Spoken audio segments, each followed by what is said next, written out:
Welcome to this week's Feel Good Friday.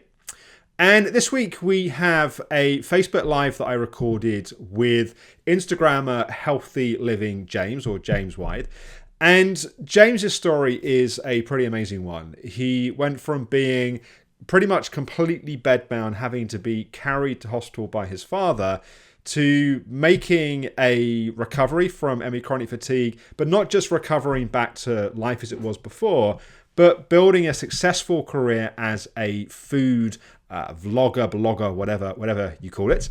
And he has a very successful Instagram page sharing healthy cooking recipes that really were inspired by his own healing journey. So I think you're going to find this a fascinating story. Here is James.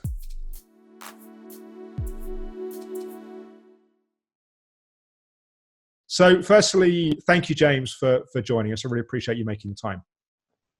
Thanks for that lovely introduction. You're welcome.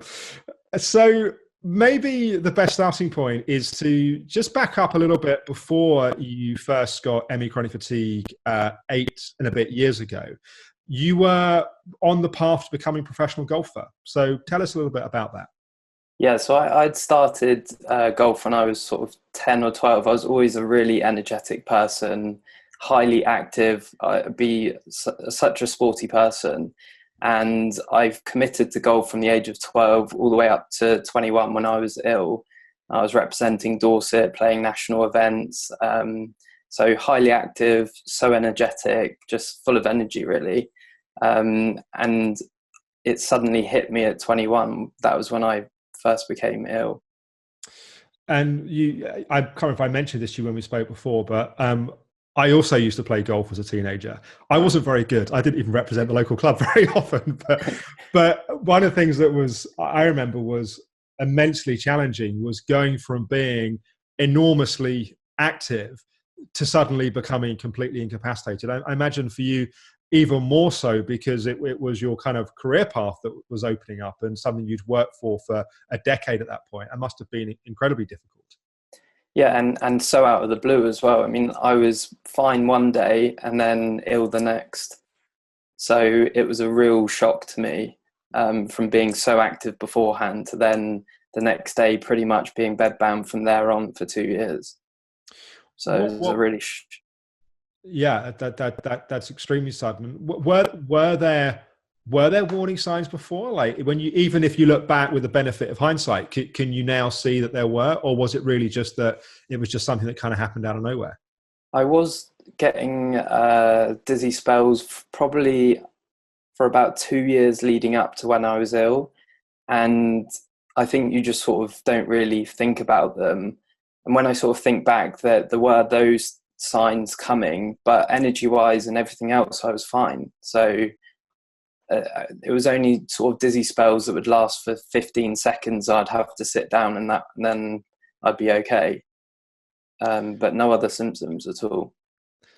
So you then found yourself pretty much completely bedbound quite quickly, right? And that period went on for 2 years with not much change. Just talk us through a little bit about, I mean, what that was like. That must have been absolutely a horrific shock and very difficult to adjust to. Yeah, so I went out for dinner. So the night before it happened, I went out for dinner and woke up the next morning. I was staying at a friend's and I just felt really sick. And I just went home because I just wasn't feeling great. And I was actually physically sick for about 2 weeks. It felt like food poisoning to me because I'd had it before and it just sort of felt like those symptoms. So I was being sick for a couple of weeks. And then I just sort of kept pushing myself. So I thought, I was going to be fine. And I went away on holiday with my parents about a month after I was ill, maybe 2 months. And I got back and that was when I completely crashed. That was when I wasn't talking at all. I couldn't stand up. I wasn't eating. I just couldn't do anything. And I remember my dad had to physically carry me to the doctors, into the surgery. And that was when the doctor sort of started talking to me and I didn't even know what he was saying. So I just said ambulance. That was the only word I could get out. And they rushed me in for a suspected brain tumor because I wasn't communicating at all. I mean, it's one of those experiences which I imagine on one hand was immensely traumatic, and on the other hand, it's just like you're surviving moment to moment, right? That Yeah. it's hard to have much self reflection and much looking into the future and the past. What talk us through what happened from there? I know you then went to hospital. You were in hospital for a couple of weeks. Is that right? Yeah, I was in for 2 weeks and I had every test you could imagine. I even had sort of lumbar punctures done, and the lumbar puncture actually failed because I just was so feeling so ill. If I'd passed out and rolled over, I would have snapped the needles, so they had to stop. Um, and then they gave me pain medication for that, and then I had an allergic reaction to that, so I was kept in for longer. So I was having severe allergic reactions to medications. One of them, pretty much, I stopped breathing on. So I had to press the buzzer and call for help, and they came and injected me to bring me back around because I just wasn't breathing. I mean, it's also that thing, of course, where in hindsight, of course, understanding more of what was happening, but it's like it's almost the most stressful environment to be in, where suddenly there's now all this kind of panic and fear about what else might be happening, Mm, and then hospital is not restful at the best of times. But no. when you're in that level of severe crash of ME chronic fatigue, and one's highly sensitive to light and to sound and stimulation, I imagine that must have been extremely challenging in terms of that period. It was literally the worst time ever. The hospital, I had two hospital trips. I had one later on, about 3 months after the first one, when they basically just sent me home and said they don't really know what's going on and I needed to just go home and rest. It's probably a virus or something like that. And then the next time I came back, I was rushed in because I had an allergic reaction to um, antidepressants that I was taking, because at this point I just didn't know what was going on, and I was just willing to uh, listen to the doctor and just do anything that might Sure. help me. And they were sort of saying, "Do you think you can be depressed?" And I was like, "Well, maybe." It's now probably 4 to 6 months into my illness, from being so active to then being in bed in a dark room, not being able to talk, couldn't read, couldn't text, couldn't watch TV, none of that. So I thought maybe I am depressed. And to be honest, who wouldn't be, being in that type of space? So I was willing to do anything. So I took tablets, and they put me in hospital again. So I was rushed back in, and that was the time that in hospital where I was just, it was the worst, probably the hardest time that I've been through. I was in for 3 or 4 days and I wasn't sleeping. There's so, like you said, it's so bright, so much noise, so much like attention, and I just didn't want to be there. So that was probably one of the hardest 3 or 4 days I went through in the whole period. And of course, in terms of the depression piece, if it wouldn't be unusual to be feeling depressed, but it's not that one is ill because they're depressed. It's that when you are that ill for that sustained period of time with no explanation, of course you're going to be pissed off and fed up. I mean, that's like an entirely appropriate human response to have to that.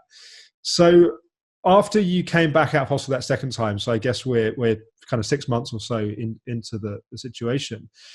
What happened from there over the next 18 months? What was there? How did you? I guess the question is how did things progress out of that period? And was there anything particular that helped, or was it really just a case of allowing your body to take the rest it needed over that period of time? So it was about the 6 month mark when I was officially diagnosed with ME from the doctors. I think that's the sort of time period that you have to suffer with those symptoms to get that diagnosis from them. And That's right. from there, As I an was adult, it's 6 months, and child, it's 3 months. Yeah. okay. Yeah. So I got that diagnosis, and I basically didn't really get that much support from them. They offered to see a Dorset ME clinic, which were offering me CBT, but I had to go there, and I just wasn't well enough to go there. Right. I still wasn't hardly able to talk at this time, let alone walk or anything like that. Um, and it was at that point where my mum started investigating into nutrition. We had a nutritionist come out to visit me, and she would just sit on my bed and my mum would talk to her. because I still wasn't even able to talk. So she would talk to her for me, talk about my story, everything that was going on. And that was the sort of point where things slowly started to change for me. She suggested that I cut out gluten and dairy straight away. That was the two that she recommended I cut out and see if that helped. And I felt like probably my whole life I've been struggling with dairy. I just didn't really put two and two together. Yes. And I guess at that point you were willing to do anything, right? I imagine Yeah. it didn't feel like a particularly big kind of impingement on your life to cut those things out, given the severity of the circumstance you found yourself in. Yeah, I mean, I was quite happy for anyone just to say, give me some type of something to try. Really, Right. I was just happy to try it, and I was always quite aware of what I was eating, but it wasn't as hard as I probably thought. But obviously, I wasn't cooking. My mum was my full-time carer for those 2 years, so she had quite a hard time adjusting everything that we were eating. Yes. How was it it must have been very difficult for your parents as well to see you in such a desperate, difficult situation. Have subsequently, have you guys spoken about how that was for them at all? We don't, no, not much, but I think that I actually think it can be as bad for the carers as it is the sufferer, because for them, they saw someone that was pursuing a golf career, quite happy to walk 10 miles a day easily, full of energy, to someone that was completely, I thought I was dying Yeah. multiple times through that 2 years. I thought that was it. So for them, it must have been awful as well. And I Yeah. think people don't really understand how tough it can be on the carers. Yeah, I think so. I think it's one of those ones where obviously for the person living the experience, it's utterly horrific. Yeah. And I think for those caring for them, it's easy for people to think, well, it's not as bad for them because they're not the one living it. But even if it's not as bad, it's pretty damn close watching someone, like as you described, what for your parents, watching you as someone that, I'm sure they've been very invested in supporting your golf career as well. It's like, just in terms as a kid, like being ferried around to all the different competitions, things that are happening and supporting that, to suddenly observing this kind of enormous kind of shift and loss of that. So that brings us a couple of years in, and you started to make those changes. Was it an immediate? Did you notice any immediate change, or was it just, that's something that you did at that time that was beginning of a much, as we'll come to, a much larger path in terms of food? I don't really remember any quick change in anything that I've done, to be honest. It's all been a very slow process. So I started changing the diet about 6 months in, when I had that diagnosis and nutritionist. I was so scared to even take vitamin C. I would have to take such small doses. So it took me quite a long time to sort of build up in supplements as well as changing the food. But the first time I actually ever stepped outside myself was about a year after being bedbound. So I was making slow progress. An achievement for me would be get out of bed and stand up, and then it would be walk to the window, which is a few meters, then walk down to the top of the stairs and then back, and then walk down the stairs and then back up the stairs. So it was really, and they were happening over I would do one of them, like stand out of bed for one day, for like a minute or so, and then I would get out maybe 3 or 4 days later. So it was really, really slow. And the first time I stepped outside was a year. And did you have any kind of outside support in terms of helping? Because in a sense, what you were doing was a very careful, gradual pacing based upon listening to your body, not based upon any kind of rigid structure. Did you have any support in that, where you were just kind of figuring out for yourself that you needed to go slowly and listen to your body in the process? Yeah, I had the Dorset. I think I went to I had a couple of sessions with CBT, but they actually came out to see me. But to be honest, for me, it just wasn't working for me, and it was all about listening to my body. And if I didn't feel like I could do it, I wouldn't do it. And that was a really tough mindset for me, because I was always someone that would just push myself, and always just so determined to be the best at anything that I could. And that's partly why sort of the blog has developed so much now, is because I have that personality. Makes sense. Makes total sense. So, but I had to listen to myself, and if I didn't feel like I could do it, I had to stop myself. And I think that that can take a lot of courage, right, to take that strategy. And I think particularly when, you know, by nature you're someone that is a driven character that wants to achieve things, and it's actually a bigger achievement in that circumstance to rest and go slowly than it is to default to a kind of frustration and just go, right, I'm just going to push myself, and then spend, you know, a sustained period of time recovering from that crash. So what's the next kind of chapter of what happened from there? So you were you made some nutritional changes.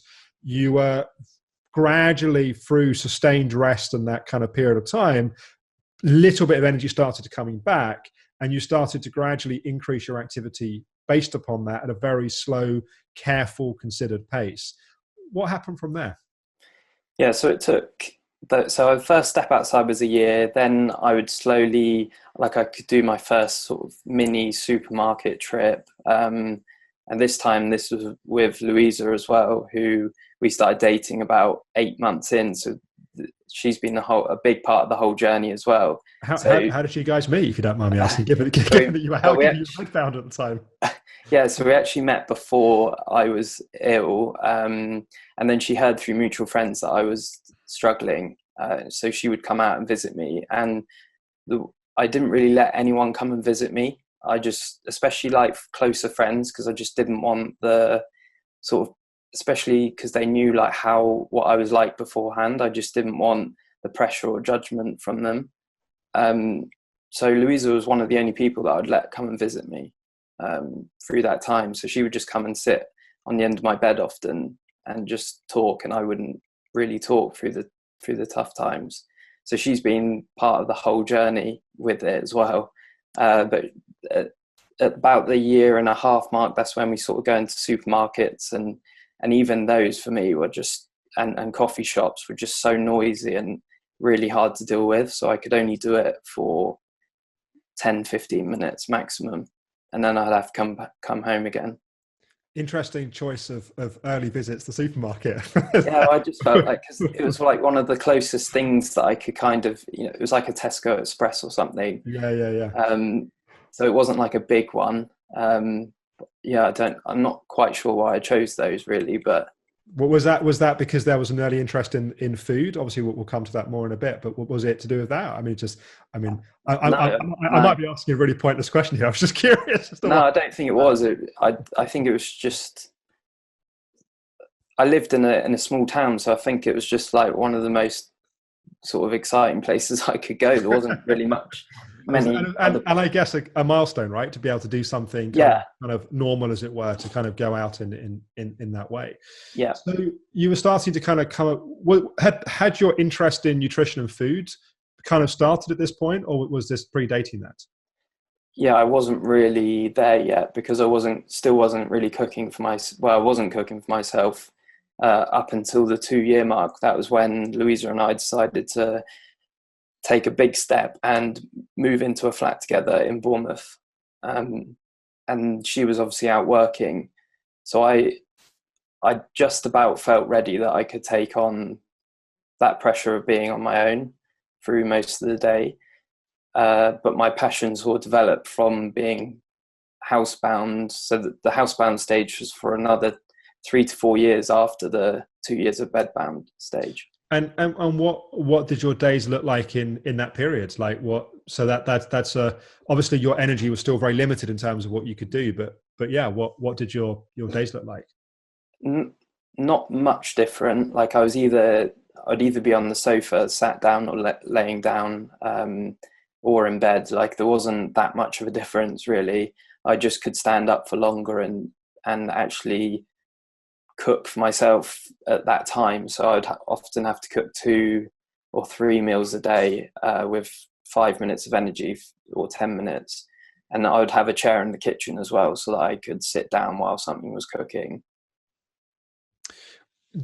What did you find supported you at that point? I mean, it's obviously you could see you were very gradually making progress, but it must have been still a very frustrating period in terms of just, the amount of time that was passing. Yeah, I mean, it was just such a long time.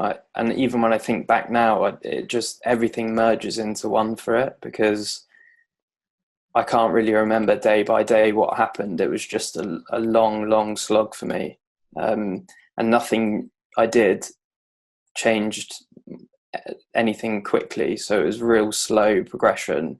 And I think I just it was hard to, when you're going through something like that, it's always tough to see how much you are improving. But I was slowly, bit by bit, getting better. Like I would then be able to go out the house and walk for 5 minutes down the road, or I could go out and I'd have to be in a wheelchair, but I could stay outdoors for an hour or something, but be in a wheelchair. So it was like the whole slow progression period. And were you trying different treatments at all at that point? Were there a number of things that you tried, or you discovered that the thing that was working really was just taking it very slowly, one step at a time? I'd been having Bowen therapy for probably 6 to 8 months from when the illness started. So near the same time that I started a nutritionist as well. So I'd been having Bowen therapy for the whole time, and I still have it now every month. So that was the only sort of treatment that I was having that I found helped me. But I wasn't one that tried all that much. I sort of saw what was helping me and just stuck at it. And I think some people can, whether they're ill or not, can sort of do things for not a long enough time to see benefits. I mean, I think it took me a good 2 years from being gluten and dairy free to really see much of a difference. Yeah, I think that's often true. I think that we can live in a world where people think you get ill, you go to the doctor, you take a pill, and you feel better the next day. And some of these things, when you've got years of things not working in the right way in the body, it can take a chapter or several chapters of time for that to really start to change things in the right direction. So then are we around the point now where you started to develop your interest in nutrition and food? And if so, I'm wondering, was that a gradual thing, or do you remember a particular moment where you were like, this is something that I can do, or something that I'm interested in? Like, how did that come into the mix? Obviously, all my time was then, all my actual energy was spent on cooking for myself. So it just developed into a passion. And before I was ill, I sort of enjoyed food, but I didn't really have any interest in it at all. I think it was just because all of my energy and focus and drive was on food, and that was what I saw was getting me better. So my focus was on helping myself.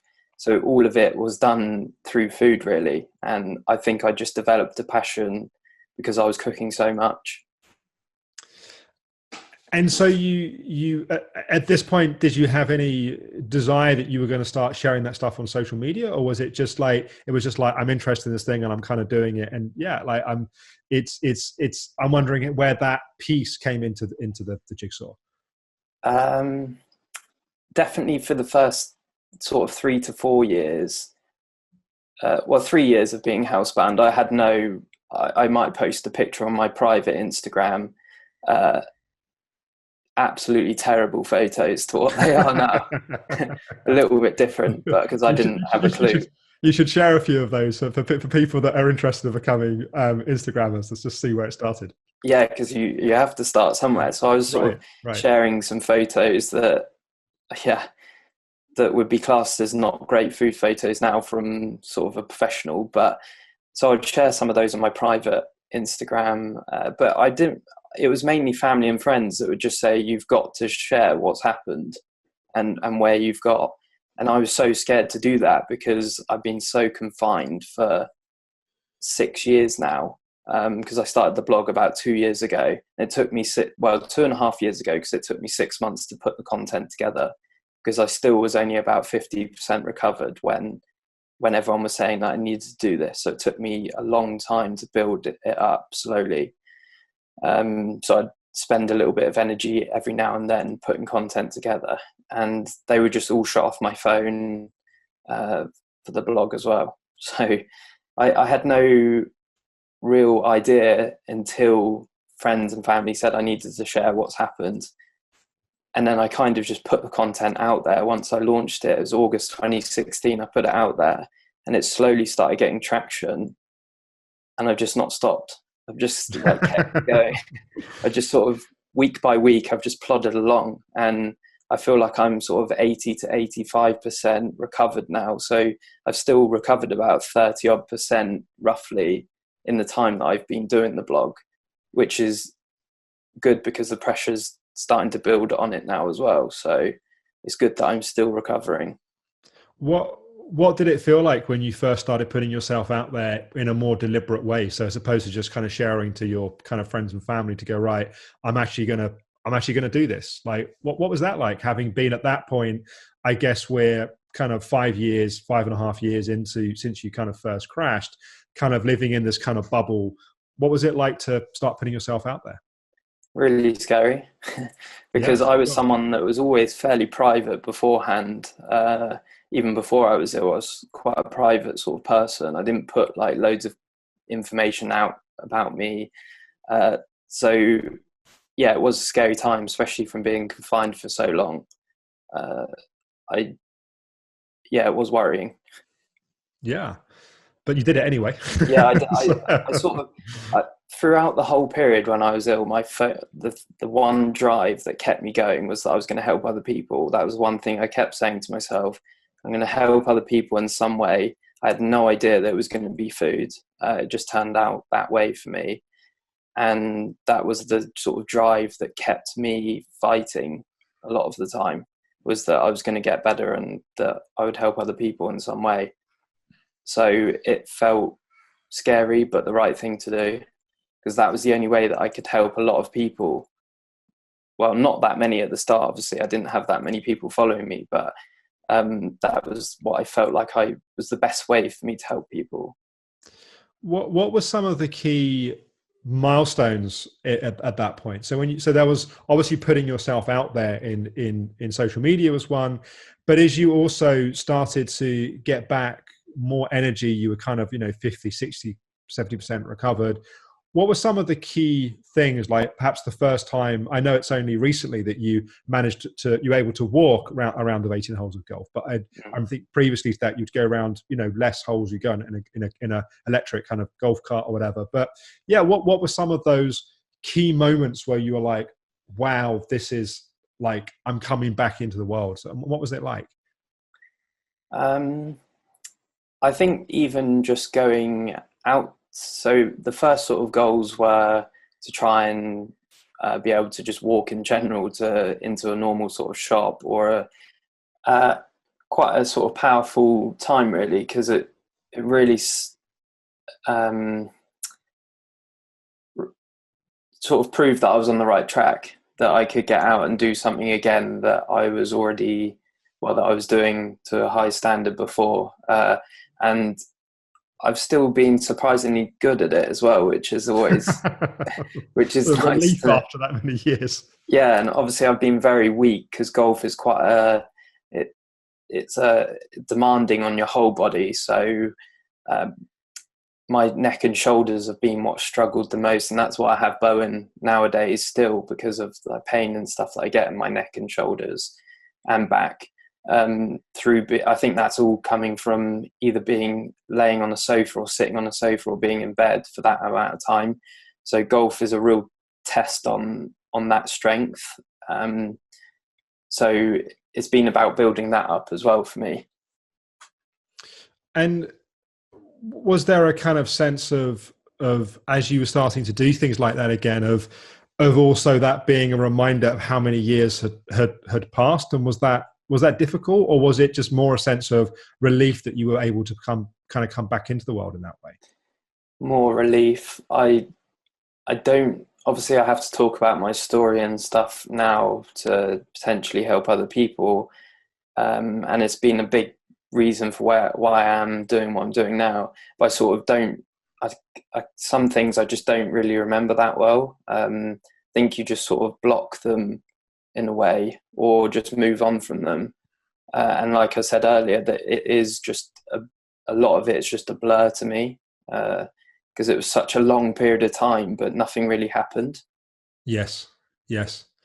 And so you kind of life was starting to kind of come back together. You're starting to play golf. You're starting to kind of put yourself out on Instagram.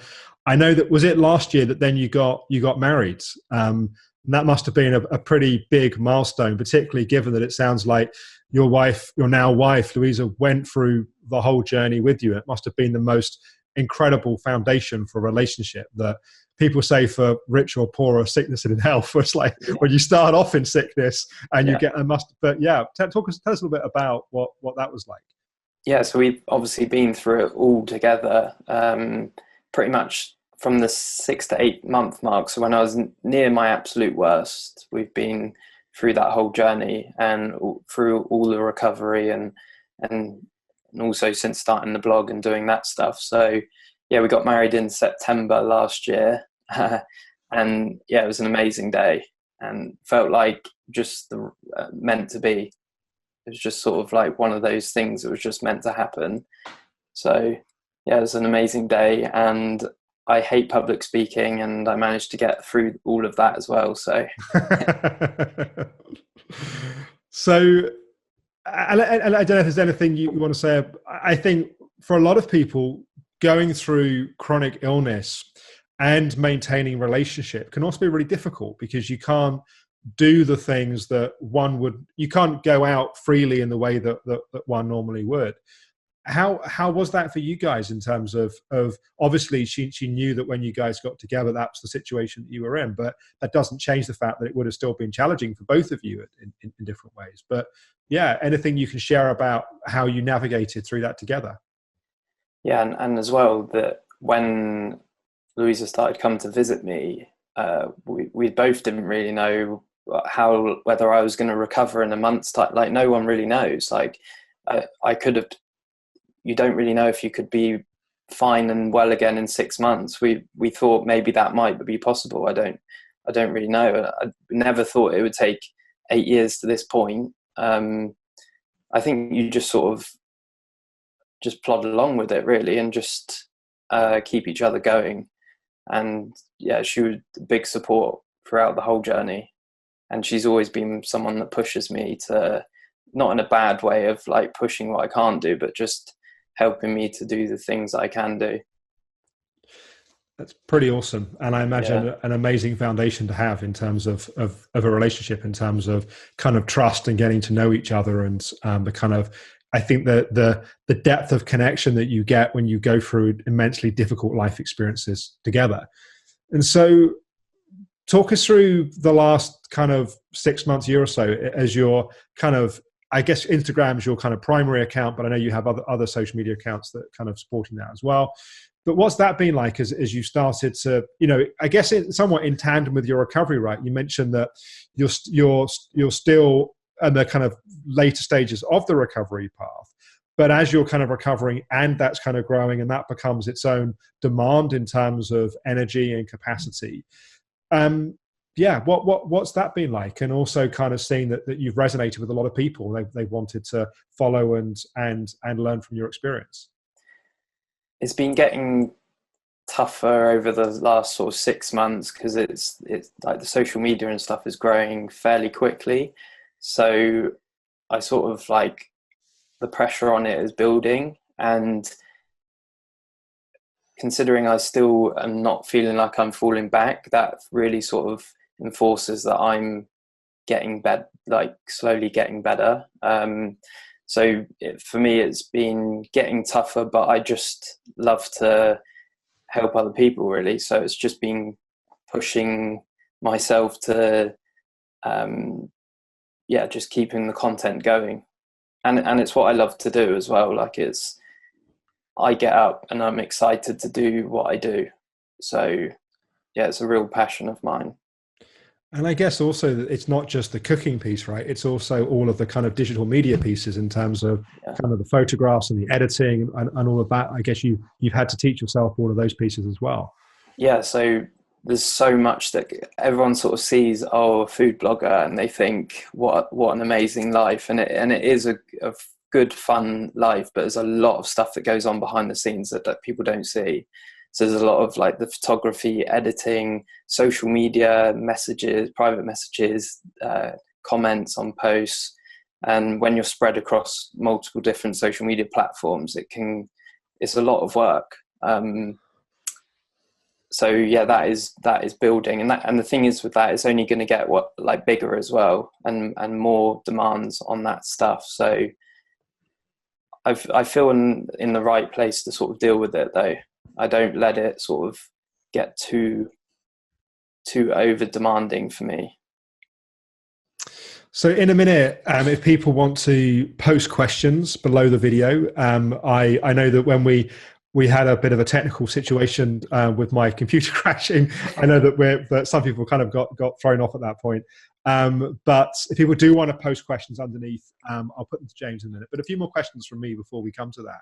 So as you look back on this journey that you've been on, the journey that you're still completing and kind of finishing that kind of trajectory with, what would you say are some of the most important lessons that you've learned along the way? Like if you could go back to yourself at the start and say, right, James, these are the three things that you need to know that are going to help you get through the next 8 years. What would be, it doesn't have to be three, but what would be some of those key things that you would say to yourself? Always listen to your body knows best. If you don't feel like you can do something, it's probably it's a tricky one, because you're always ingrained to think that if you can't do something, or you find it hard, that you should just do it anyway. Sort of like feel the fear and do it anyway. And when it comes to like chronic illness, that's just not the right mindset. You have to really like listen to your body and do the things that you know that are going to be okay, and not to push. And like I said, that was a really tough thing for me, from someone that was just always wanting to be better at what I'm doing. So for me, mindset was a big change. And food has obviously had a massive impact on my lifestyle, cutting out any sort of processed food, although I do eat some occasionally. And I think that's the other thing, is that people can go too strict, and there is still, like, you still need to enjoy life and eat something that's probably not optimal at times. Well, I think one of the things that's awesome about what you're sharing on social media is that eating healthily doesn't have to be boring. That actually what you're doing is coming up with recipes which taste amazing and are easy and quick to cook. That although you might not be having loads of sugar or kind of things that, or gluten or whatever it may be, it doesn't mean that one has to ultimately go without. Definitely. I sort of have a section of desserts that are, you shouldn't, they're healthier than what you would buy off the rack, off the shelf, but it's not something you should be eating every night type thing. But it's what I love to cook is dinners, and that's where I feel like I'm strongest at on the blog, is sort of stews and curries and stuff like that, where you get a lot of flavour into them quickly. And all the recipes that I produce now are 10 to 15 minutes of energy, because that's how I learned to cook. So they'll either be done in that time, or they'll go in the oven or simmer, and they don't take really any more attention from you. So that's what I focus on now. And what would you say to somebody who is in the darkest time, that like the equivalent of your really dark periods when you were just come out of that 3 or 4 day stint in hospital, who thinks there's no hope, there's no way out of this? What would you say to someone in that situation? There's always hope, and this was what I struggled with when I was ill, was that I didn't feel like there was anyone for me to look up to that had been through what I had, and that was partly why I wanted to do it myself as well, was because I didn't feel like there was that person or someone that had been through nearly as hard as it probably gets for sufferers. I felt like that wasn't there for me. So I've basically done it myself, and just realized that there is always hope, and that to listen and take in as much information as you can from other people that have been through it, and don't get dragged down by sort of the negative side of the community as well, which is out there. And I imagine you've experienced a bit of that since you've been putting yourself out there as well, right? Yeah, recently as well. Right, and I think I think you and I had a little chat about this when we spoke on the phone a few weeks ago. That it's a really interesting one, because I think there are those that are out there which are very negative towards people talking about recovery, and particularly people talking about particular factors supporting recovery. So people talking about food, or about psychology, or about mindfulness, or whatever it may be. And it's not always that easy when you're on the receiving end of that, particularly initially. I mean, I remember when my first book came out, and I had, back in those days, people wrote letters more than they wrote emails, and I had hundreds literally of letters from people, which was amazing. But then it would be the one or two people that had a negative response, and they're the ones that I ended up kind of remembering. And yet it's kind of I think what takes courage, and what's amazing, is you putting yourself out there in the way that you are, and staying true to that, and honoring your story and your message. Because I think also what I really appreciate about what you're doing is you're not going out there and preaching at people. You're not making claims about things. You're sharing your experience, and you're sharing the wisdom that's come from your experience, and you're offering things to people which have the potential to help them. And one of the things that's obviously awesome about an Instagram account is it's all free for people to follow and to connect with. Anything else that you would like to share? Anything that you feel that we've missed, or anything that you feel that you want to say to people watching? No, I think that was pretty much covered it all. Maybe sort of where I see myself going with it, maybe. Yeah. My passion is to get a published book deal. We spoke about that the other day. Yeah. So that's what I've been dreaming of happening. So hopefully that might come off in the next few years. We'll see. I'm putting myself in the right places for it to potentially happen. And I feel like that's the best way for me to get my message out to as many people as possible. Like you said, that I don't preach about anything. I just sort of share my journey and my experience, and hopefully that can help other people. I'm not a betting man, but I would place a very large bet that we're going to be seeing a lot more of you over the coming years. I think the book will come, and I think that there's a much larger audience beyond what you're already connecting with, of not just people with ME chronic fatigue or chronic conditions, but also just people that want to live healthier, that want to connect with someone that has got a deep and true kind of narrative that's behind it. James, thank you so much for sharing so much of yourself. I really appreciate your kind of openness and willingness to let me kind of pry around and ask kind of the questions. For people that want to find out more about you, we can post some links underneath the video, but do you want to say a little bit just more about your Instagram account, the kind of things you post, what people can expect from that? It's Healthy Living James is the hashtag, or the user. But yeah, say a bit more about what people can expect if they go there.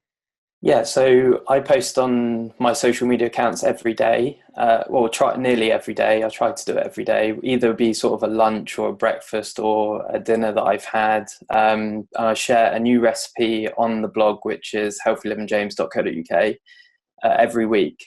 So that will be like a dedicated blog recipe, full written out. But the other posts that I do are just sort of inspiration, giving you quick ideas for what you could have type dishes. And there's no particular, you're not promoting any particular kind of nutrition program. What you're promoting is healthy living, I guess, right? Simple, easy, healthy recipes with a plant-based food as being a kind of key piece of it, and making it easy and accessible for people, which I think is awesome.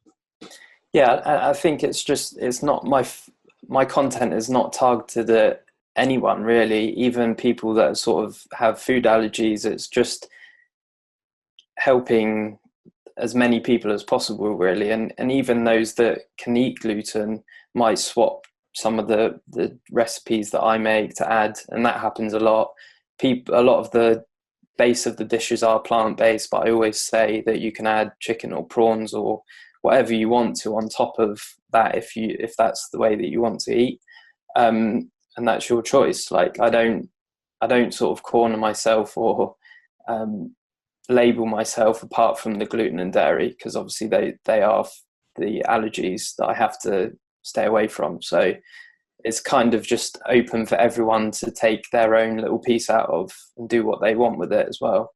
And I really encourage people to not just follow the recipe as well. Maybe chuck in some other veg or do what you want with it. I like to give people an idea of what they can make and then be creative on top of that. Because I think food is all about being creative as well. Awesome. I strongly encourage people to go and check out James's Instagram and his blog. And James, thank you so much for being so open and sharing with yourself. It's been a real pleasure. I'm really excited to follow you over the next few years and see how things evolve. Just thank you again. Really appreciate you making the time and sharing your story. I really appreciate you having me on. And we've just seen a comment from Wayne, which is really nice as well. You're doing a better job than I am of seeing the comments. Is it a question or just a comment? It's just saying that they were having a tough day until watching this. So that, something like that just means a lot to me, and that's what sort of keeps me going. So I'm just seeing it as well. That is awesome. And thank you people for your comments. And please do post questions and comments under the video. Perhaps James, you might be kind enough to pop over onto our page in the next day or two. And if people want to ask questions or connect on there, of course, they can also find you on your platforms as well. Yeah, definitely leave some comments below. I'll answer all of them. That's fine. Awesome. James, cool. Thank you so much. Really appreciate it. Thanks for having me. See you later.